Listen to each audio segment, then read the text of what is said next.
Baik, selamat pagi. Saat ini kami akan mempresentasikan Mother Teaching tentang Crambold Syndrome. Dia pasti mencintai saya adalah sebuah romansa sepihak dalam sebuah delusi. Dengan preseptor Dr. Irna Permatasari Gani, SPKJ. Next. Berikut berikut anggota kelompok kami. Baik, dimulai dari definisi.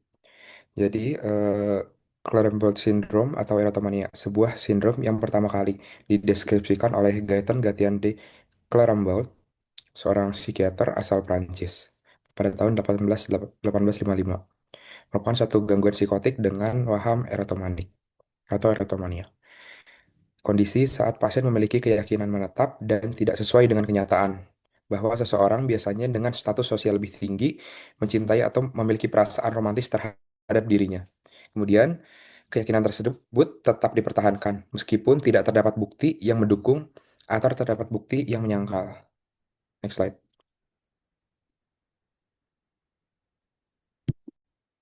Jadi bagaimana perbedaan dari erotomania versus perasaan suka yang normal? Boleh di next?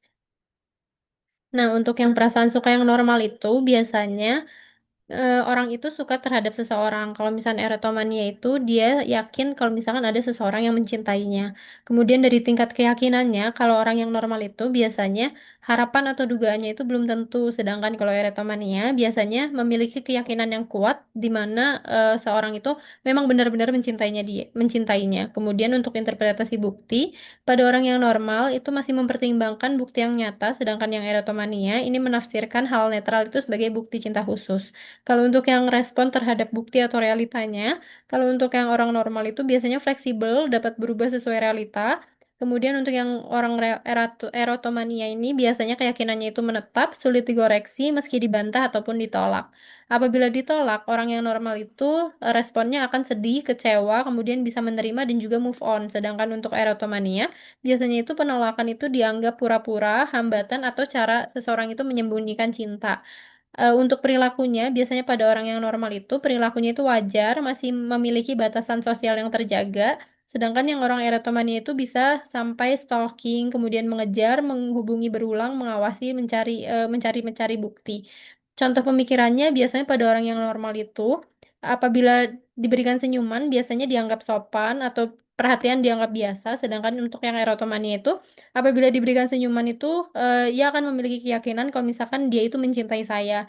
Apabila diberikan tatap mata atau saling menatap itu dianggap sebagai kode rahasia cinta. Ciri kunci erotomania itu yang pertama ada keyakinan salah yang menetap. Orang yang dicintai biasanya berstatus lebih tinggi atau terkenal, sering menafsirkan hal netral sebagai bukti cinta dan sulit menerima kenyataan bahwa orang tersebut tidak mencintainya. Boleh di next? Nah, selanjutnya bagaimana waham itu bisa terbentuk? Di mana untuk waham sendiri ini merupakan keyakinan salah yang menetap, tidak sesuai dengan realitas yang dipertahankan meskipun sudah ada bukti yang bertentangan.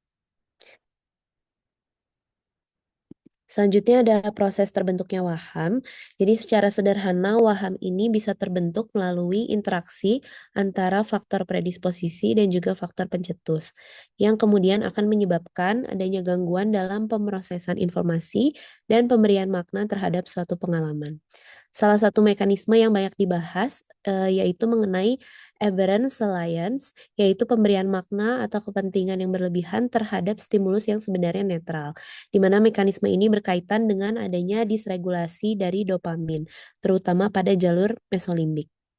Contohnya yaitu ketika pasien melihat dua orang sedang berbicara, yang sebenarnya pembicaraan tersebut tidak berkaitan dengannya, namun karena adanya pemberian salience yang abnormal, pasien jadi merasa bahwa pembicaraan tersebut pasti membicarakan dirinya.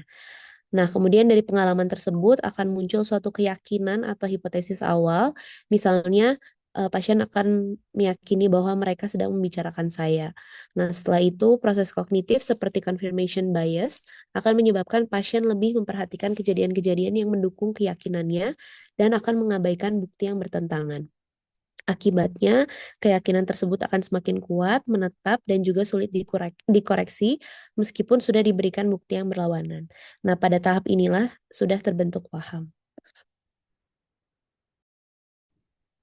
Selanjutnya untuk gejala dan karakteristik klinisnya, pertama tuh ada keyakinan dicintai secara sepihak. Jadi ada perasaan-perasaan seperti, oh saya tahu dia mencintai saya, dia sebenarnya sungguh-sungguh mencintai saya.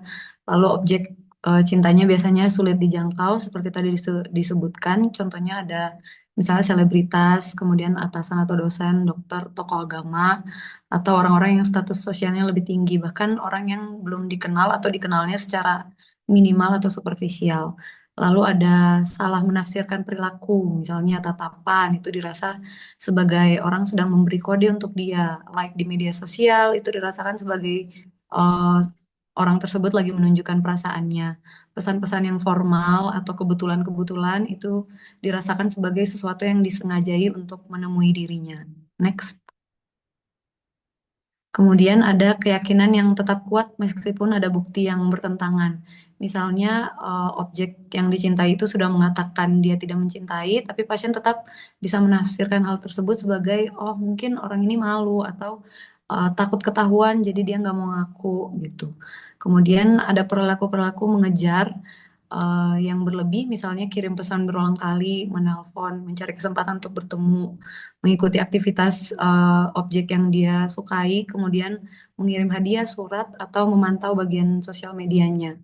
Lalu ada preokupasi, di mana orang yang jatuh cinta ini akan membicarakan objek cintanya setelah berulang-ulang atau mencari bukti-bukti orang tersebut mencintai dia.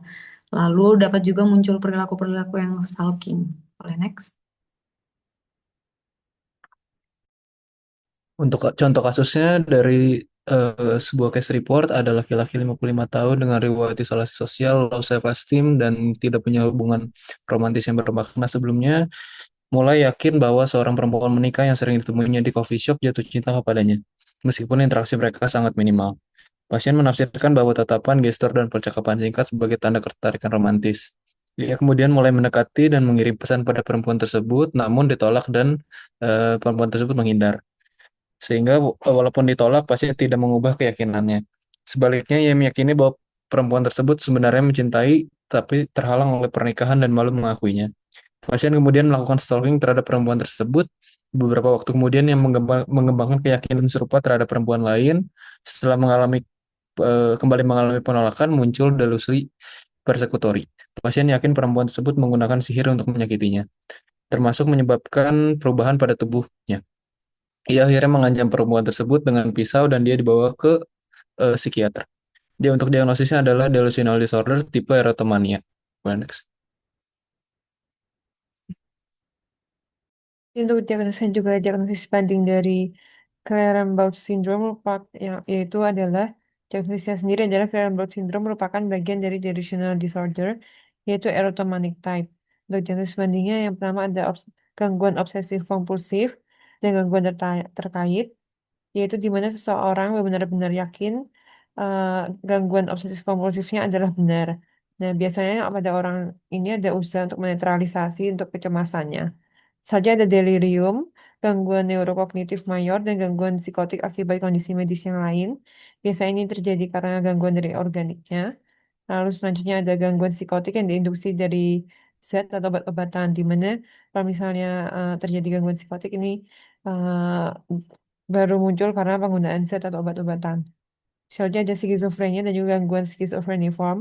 Nah, pada orang-orang ini, pada skizofrenia, wahamnya menunjukkan disorganisasi yang lebih besar, di mana yaitu derajat sejauh mana waham tersebut konsisten secara internal, logis, dan terus secara sistematis. Biasanya kalau pada yang delusional aja, pada delusional disorder saja, ada greater conviction, greater extension, dan juga greater pressure. Di mana greater conviction ini seseorang yakin bahwa delusinya itu benar dan sulit diyakinkan sebaliknya. Lalu ada greater extension di mana delusinya ini semakin luas dan melibatkan berbagai aspek kehidupan pasien. Dan greater pressure di mana delusi ini semakin mendominasi pikiran serta mendorong seseorang untuk bertindak berdasarkan delusi tersebut. Selanjutnya ada gangguan depresif, gangguan bipolar, dan juga gangguan skizoafektif, di mana gangguan delusinya ini muncul saat ada gangguan dari moodnya. Next. Lalu, apakah hubungan Clare-Ball syndrome dengan skizofrenia atau gangguan psikotik lain? Jadi secara definisi yang sudah dijelaskan tadi, Clare-Ball syndrome itu kan suatu sindrom di mana orang tersebut yakin bahwa ada seseorang yang mencintai atau menyukai dirinya. Nah, yang menjadi pertanyaannya, apakah jika orang mengalami Clare-Ball syndrome ini sudah pasti dia skizofrenia? Jawabannya belum tentu ya, karena orang dengan Clare-Ball syndrome bukan suatu diagnosis yang sama dengan skizofrenia, melainkan ia menjadi salah satu bentuk waham yang ada pada skizofrenia, yaitu waham eritomanik. Selain itu, Clare-Ball syndrome ini bisa ditemukan pada gangguan psikotik lain, seperti pada delusional disorder eritomanic type, yang dimana Clare-Ball syndrome ini menjadi salah satu gejala utamanya. Lalu ada pada skizoafektif, terus ada pada bipolar dengan gangguan psikotik. Boleh next? Jadi kesimpulannya, pada gangguan psikotik itu dapat muncul berbagai jenis waham, salah satunya waham erotomanik atau Clare-Ball syndrome. Sehingga di mana waham ini bisa ditemukan pada skizofrenia, skizoafektif, bipolar psikotik, dan delusional disorder. Jadi kesimpulannya, Clare-Ball syndrome ini bukan suatu diagnosis yang bisa berdiri sendiri, melainkan dia suatu gejala atau sindrom.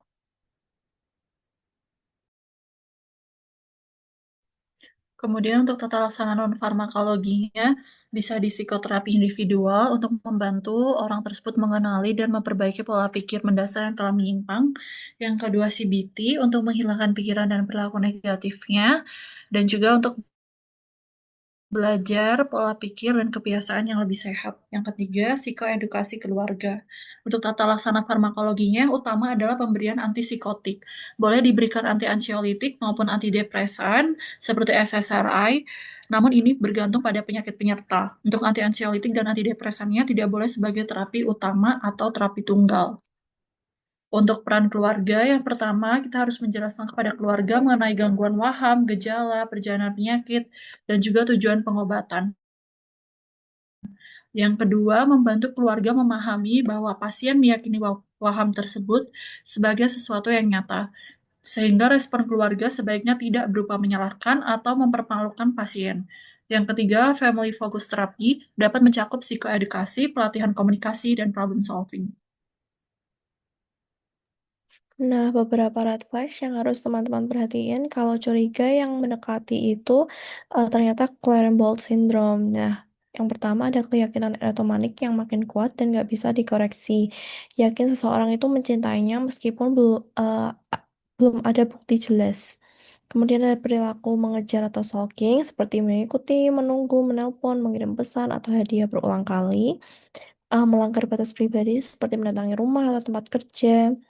Kemudian menafsirkan penolakan sebagai bukti cinta. Ada paradoxical conduct, seperti dia memblokir saya karena sebenarnya ingin menyembunyikan hubungan kami.